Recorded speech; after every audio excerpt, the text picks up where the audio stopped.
Good afternoon, students. Today we are going to end up with the chapter that is motion. We are left up with the very last topic, that is uniform circular motion. So dealing up with the uniform circular motion, we have to first talk about what is acceleration and what is change in the velocity.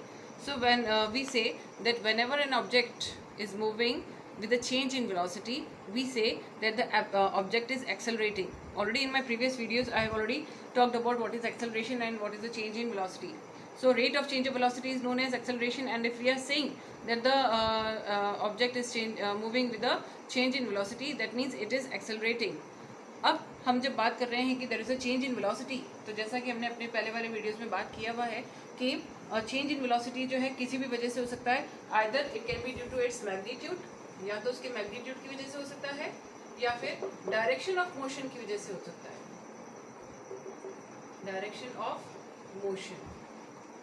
So circular motion जो topic है उसमें हम देखेंगे कि velocity can be changed by changing the direction of the motion and keeping the magnitude constant. हम uniform circular motion के अंदर जो चीज़ देखना चाहेंगे या जो चीज़ स्टडी करना चाहेंगे वो ये है कि मैग्नीट्यूड जो है उसको बिना चेंज किए हम कैसे वेलोसिटी को चेंज कर सकते हैं by changing the direction of the motion.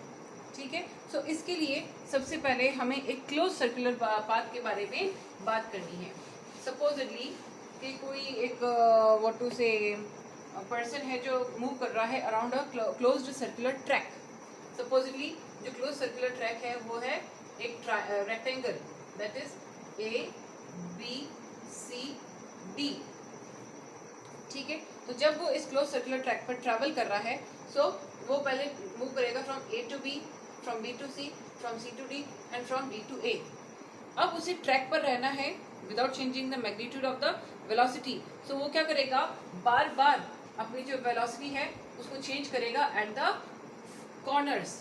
यानी जब वो ए से बी के पास आया और बी से सी के पास जा रहा है तो वो इस कॉर्नर पे अपनी वेलोसिटी चेंज कर रहा है. फिर B to C, C to D जा रहा है तो सी कॉर्नर पे अपनी वेलोसिटी चेंज कर रहा है. फिर डी कॉर्नर पे अपनी वेलोसिटी चेंज कर रहा है, अगेन ए कॉर्नर पे. यानी एक सर्कुलर इस पूरे पाथ को ट्रेवल करने from A to B, B to C, C to D and D to again A, इस पूरे पाथवे को कवर अप करने के लिए और उसे ट्रैक पर बने रहने के लिए जो है उसे चारों जो कॉर्नर्स हैं उस पर अपना डायरेक्शन जो है बार बार चेंज करना पड़ेगा. That means he is changing his velocity to remain on the track. So when it is a case of the rectangle और a square, then he has to change his velocity 4 times as there are 4 corners in the rectangle as well as in the square. अब हम rectangle ना लेकर के एक कोई regular hexagonal ले लें जिसकी 6 साइड्स हो, मतलब हम साइड्स जो हैं वो इंक्रीज कर रहे हैं. Supposedly this is a regular hexagonal A B C D E and F. Clear. So again जो भी ट्रैकर जो मूव कर रहा है ऑन द ट्रैक, उसे क्या करना पड़ेगा, to remain on the track he has to change his velocity 6 times. मतलब उसे 6 कॉर्नर्स, क्योंकि एक हेक्सागन एक रेगुलर हेक्सागन के 6 कॉर्नर्स होते हैं. So in order to remain on the track, यानी मैग्नीट्यूड जो है वेलोसिटी का उसको सेम रखने के लिए उसे क्या करना पड़ेगा, अपनी जो वेलोसिटी का जो डायरेक्शन है वो चेंज करना पड़ेगा at all the 6 corners, that is at A B C D E and F. Again अगर हम फर्दर इंक्रीज करते हैं number of turns, that is from regular hexagon we are moving ahead to a regular octagon.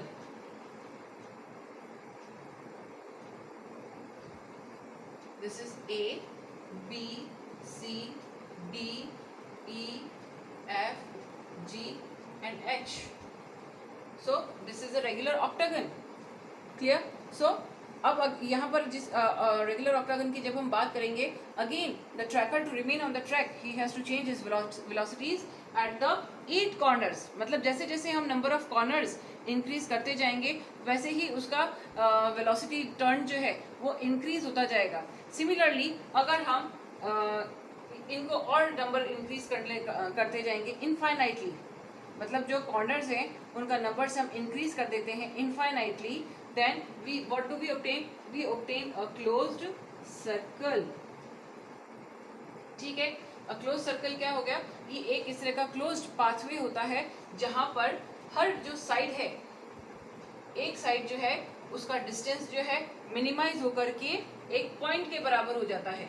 यानी यहाँ पर इस तरह के काफी सारे जो पॉइंट्स हैं, यहाँ तो पूरा पूरा एक साइड था E2F, G2, F2G, G2H, सो यहाँ पर इनका पूरा पूरा एक मैग्नीट्यूड था, लेकिन यहाँ पर ये जो साइड्स हैं वो मिनिमाइज होकर के जस्ट पॉइंट साइज रह जाती हैं और इस तरह के बहुत सारे पॉइंट्स मिलकर के एक सर्कल बनाते हैं। मीन्स जब कोई एक पर्सन एक क्लोज सर्कुलर पाथवे में ट्रैवल कर रहा है तो उसे हर पॉइंट पे अपना डायरेक्शन चेंज करना पड़ेगा in order to remain on the track. That means he is changing his velocity in reference to his direction of motion without changing the magnitude of the motion. So this is what is meant by uniform circular motion. Uniform circular motion is a motion in which the magnitude of the motion remains the same in a closed circular path. Getting my words? So this is how we can describe this.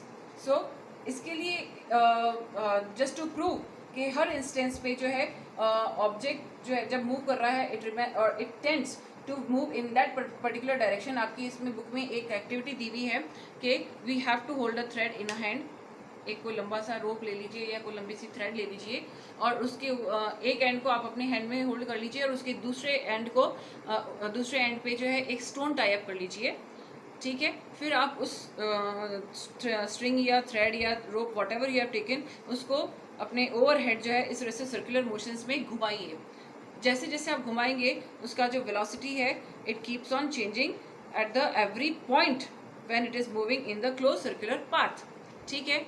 Now after certain time आप उस thread को loose कर दीजिए, छोड़ दीजिए, ठीक है। जैसे आप उसे छोड़ेंगे तो वो जो थ्रेड है या वो जो भी रोप है या स्ट्रिंग है व्हाटएवर इट इज वो एक पर्टिकुलर डायरेक्शन में मूव ऑन करती है, ठीक है। सो जैसे सपोजिटली हमने इस क्लोज सर्कुलर पाथवे पे स्ट्रिंग घुमाया, काफ़ी देर तक घुमाया ताकि वो एक पर्टिकुलर वेलोसिटी जो है उसे अटेन कर सके और जैसे हमने उसे रिलीज़ किया तो रिलीज़ करने के बाद जो है वो इस पर्टिकुलर डायरेक्शन में रिलीज हो जाता है, ठीक है। देन व्हाट इज दिस, यानी ये जो डायरेक्शन है it is a line which is tangential on the circle, it is a line which is tangent to the circle. यानी जो ऑब्जेक्ट मूव करेगा it will move in a line which is tangent to the circle. ऐसा क्यों हुआ?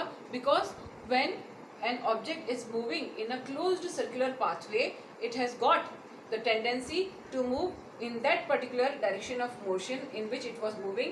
और अगर उस particular instance पे आप उस object को release कर देते हो तो वो उस particular direction में जिस जगह पर वो छूटा है, जिस जगह पर आपने उसे release किया है उसी direction में वो आगे की ओर continue करता रहता है, ठीक है। इस तरह के आपको बहुत सारे इंस्टेंसेस और मिल जाएंगे आपके डे टू डे लाइफ में, खास करके जो एथलीट्स परफॉर्म करते हैं। जब आपने देखा होगा कि डिस्कस थ्रो है या हैमर थ्रो है या इस तरह के जो भी थ्रोज हैं उसमें एथलीट जो है पहले एक बार रनअप करता है, रनअप करने के बाद में 1 या 2 सर्कल्स लेता है और सर्कल्स लेने के बाद में वो जो भी उसके हाथ में डिस्कस है या हैमर है व्हाटएवर इट इज़ उसे रिलीज़ करता है। जैसे वो रिलीज़ करता है वो जो ऑब्जेक्ट उसके हाथ में है वो एक पर्टिकुलर डायरेक्शन में मूव करना स्टार्ट करता है और वो उस डायरेक्शन में काफ़ी आगे तक जाता है, ठीक है। अगेन बात वही है कि जब उसने उसे रिलीज़ किया तो वो जो ऑब्जेक्ट है उस पर्टिकुलर इंस्टेंस ऑफ टाइम में जिस डायरेक्शन ऑफ मोशन में था वो उसी डायरेक्शन ऑफ मोशन में आगे की ओर जो है मूव अहेड करेगा। So this is all about the what to say uniform circular motion. So with this we end up the chapter over here. I hope you all have understood the chapter. Kindly read the chapter again, and whenever we are going to have a live streaming class you can ask me the doubts, whatever the doubts you are having regarding the homework. Kindly make a copy and start doing the homework in your copy, as well as you have to do the blueprint as well as the NCERT exercise.